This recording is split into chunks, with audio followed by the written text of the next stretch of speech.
नमस्कार, SBT news में आपका स्वागत है। पेश है 9 जुलाई शुक्रवार सुबह 10:15 बजे राजस्थान की बड़ी खबरें।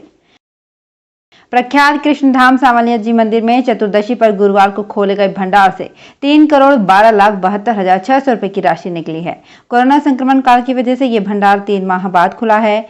मठफिया सांवलिया मंदिर में गत 10 अप्रैल को चतुर्दशी पर भंडार खोला गया था। इसके बाद कोरोना संक्रमण की वजह से मंदिर में श्रद्धालुओं की दर्शन व्यवस्था बंद कर दी थी, जो पुनः 28 जून के बाद नई गाइडलाइन के अनुरूप खोली गई। इसके बाद गुरुवार को राजभोग आरती के पश्चात प्रातः 11:30 बजे भंडार खोला गया। जो भंडार खोला गया वो मात्र 18 दिन का है। सहकारिता विभाग में सालों से खाली पदों को भरा जाएगा। राजस्थान सहकार भर्ती बोर्ड के माध्यम से सहकारी उपभोक्ता होलसेल भंडारों और क्रय विक्रय सहकारी समितियों में नई भर्तियां की जाएंगी। विभाग द्वारा 385 पदों पर भर्ती के लिए 17 जुलाई को ऑनलाइन परीक्षा आयोजित की जाएगी। सहकारिता मंत्री अंजुना ने बताया कि परीक्षा में सभी प्रश्न बहुविकल्पीय होंगे। प्रश्न पत्र हिंदी अंग्रेजी भाषा में उपलब्ध होगा और प्रश्नों की संख्या 100 होगी। मुख्य सचिव निरंजन आर्य ने अधिकारियों को निर्देश दिए कि यथाशीघ्र जयपुर को भिक्षावृत्ति मुक्त करें और तत्पश्चात भिक्षावृत्ति मुक्त जयपुर मॉडल को पूरे प्रदेश में लागू करें। आरएस सचिवालय में आरएसएलडीसी के माध्यम से शुरू किए गए भोर कार्यक्रम की बैठक में निर्देश दे रहे थे कि श्रम और कौशल विभाग, सामाजिक न्याय एवं अधिकारिता विभाग और पुलिस विभाग मिलकर भिक्षावृत्ति मुक्त जयपुर मॉडल को सफल बनावें। उन्होंने निर्देश दिया कि प्रदेश भर से भिक्षावृत्ति का उन्मूलन एवं भिखारियों का पुनर्वास किया जाए।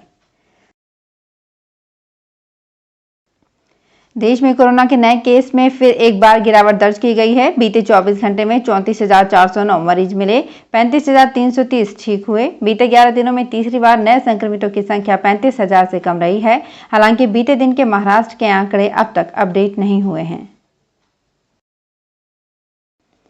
राजस्थान विधिक सेवा प्राधिकरण नए वकीलों को काम सिखाने और काम के बदले प्रोत्साहन राशि देने पर विचार करेगा। राजस्थान हाईकोर्ट रजिस्ट्रार जनरल ने विधिक सेवा प्राधिकरण इस मामले में उचित कार्यवाही करने को कहा है। राजस्थान बार काउंसिल के को चेयरमैन एडवोकेट सचिन आचार्य की ओर से 5 साल से कम अनुभव वाले वकीलों की समस्या बताते हुए मुख्य न्यायाधीश से इस मामले में आवश्यक कार्यवाही करने का आग्रह किया था। प्रधानमंत्री मोदी ने मंत्रिपरिषद की बैठक कर नए मंत्रियों को कुछ सबक दिए। उन्हें क्या नहीं करना है ये भी बताया। मोदी ने कहा कि नए मंत्री बेवजह बयानबाजी ना करें, सभी सुबह 9:30 बजे ऑफिस पहुंच जाएं और संसद में भी पूरी तैयारी के साथ आएं। साथ ही कहा कि आपका काम चमकना चाहिए, ना कि आपका चेहरा।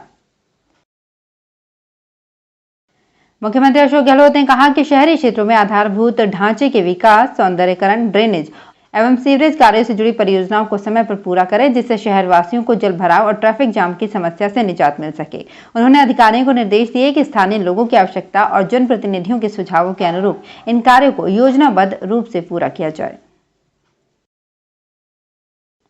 मौसम विभाग के अनुसार बंगाल की खाड़ी से आने वाली मानसूनी हवाओं के कारण शुक्रवार से पूर्वी राजस्थान के कुछ हिस्सों में तेज हवाएं चलेंगी और बारिश होगी। पूर्वी राजस्थान के कोटा, जयपुर, उदयपुर, भरतपुर और अजमेर संभाग के अधिकतर भागों में 10 जुलाई को मानसून के आगे बढ़ने तथा सक्रिय होने के लिए परिस्थितियां अनुकूल है। विभाग ने आगामी 24 घंटे में बीकानेर, जयपुर एवं भरतपुर संभाग के जिलों में लू चलने की संभावना जताई है।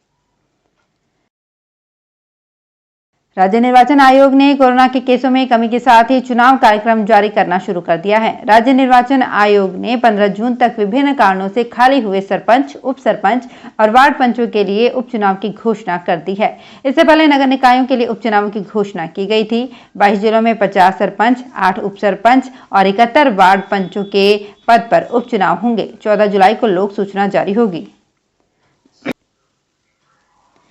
बेशकीमती जमीन पर निर्माण कार्य के एवज में 40 लाख रुपए की मांग करने वाले भाजपा पार्षद नीतू मिश्रा के पति एडवोकेट रंजन शर्मा की तलाश में जुटी है।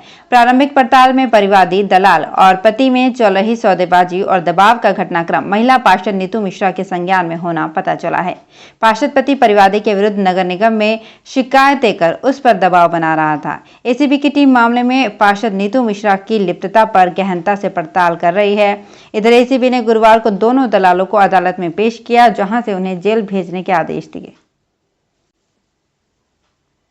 राजस्थान सरकार ने प्रदेश के 19 सरकारी स्कूलों में शिक्षा सत्र 2021-22 से अतिरिक्त संकाय खोलने तथा 60 स्कूलों में अतिरिक्त विषय खोलने की स्वीकृति जारी कर दी है। इन स्कूलों में इसी नए शिक्षण सत्र से सुविधा होने पर 11वीं तथा 12वीं कक्षा एक साथ शुरू की जा सकेगी।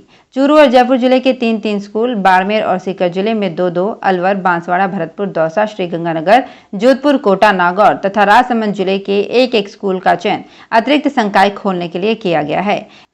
इन 19 स्कूलों में से 10 में विज्ञान गणित, 5 में कृषि संकाय, 2 में जीव विज्ञान व गणित तथा 1 में साइंस गणित तथा 1 में कला संकाय खोले जाएंगे। अजमेर में लॉटरी व लोन पास होने के झांसे में आया चना मूंग व्यापारी 9.5 लाख रुपए की ऑनलाइन ठगी का शिकार हो गया।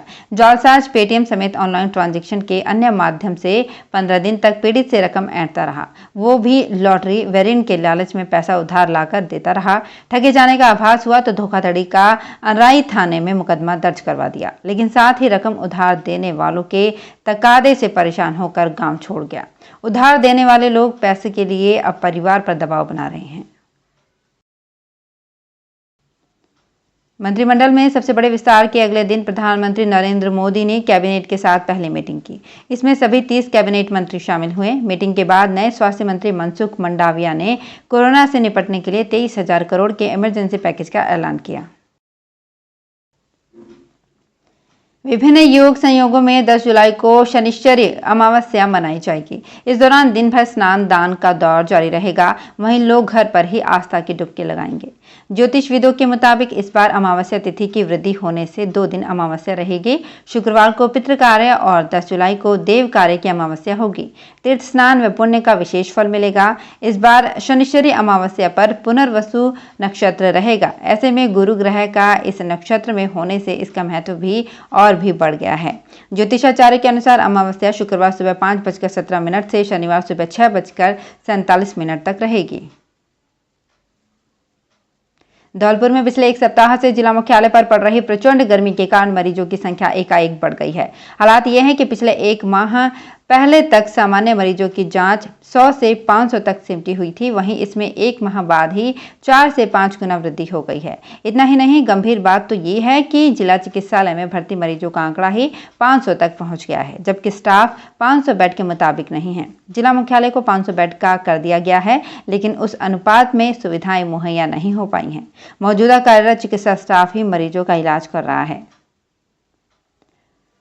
तो फिलहाल इस बुलेटिन में इतना ही। फिर हाजिर होंगे कुछ और बड़ी खबरों के साथ। एसबीटी न्यूज के और भी वीडियोस को देखने के लिए हमारे चैनल को सब्सक्राइब करें और नोटिफिकेशन पाने के लिए बेल आइकन को प्रेस करें।